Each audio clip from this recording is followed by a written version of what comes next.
Assalamu alaikum ISHAKS zamani, barka da warhaka. Barka da ya gajiya.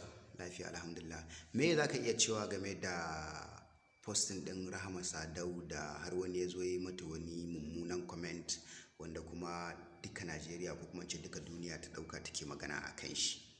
To ai farko dai abin zan iya cewa inna lillahi wa inna ilaihi raji'un, inna lillahi wa inna ilaihi raji'un, inna lillahi wa inna ilaihi raji'un.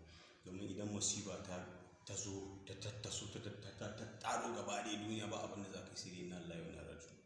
So abin da zan iya cewa kawai a gaggauce don ban san ma tana abu, amma abin da zan ce Allah ya shirya su, Allah ya shirya su yayi yawa.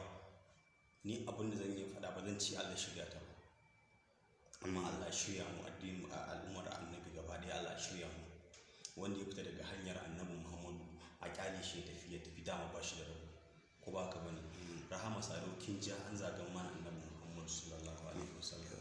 Abin da zan iya cewa ni tsakanina da ke Rahama Sadau, Allah ya isa, kuma ubangiji Allah ya tsine miki albarka, ya tsine miki, Allah ya tsine miki albarka, kuma mala'ikun Allah ya sa su ta tsine miki tunda ke tsinanniya ce. Abin da zan iya faɗa kenan, saboda ba zan iya faɗin wani abu ma kamar da wannan abu ba. Kawai abin da zan ce kawai Allah ya isa, kawai shi ke.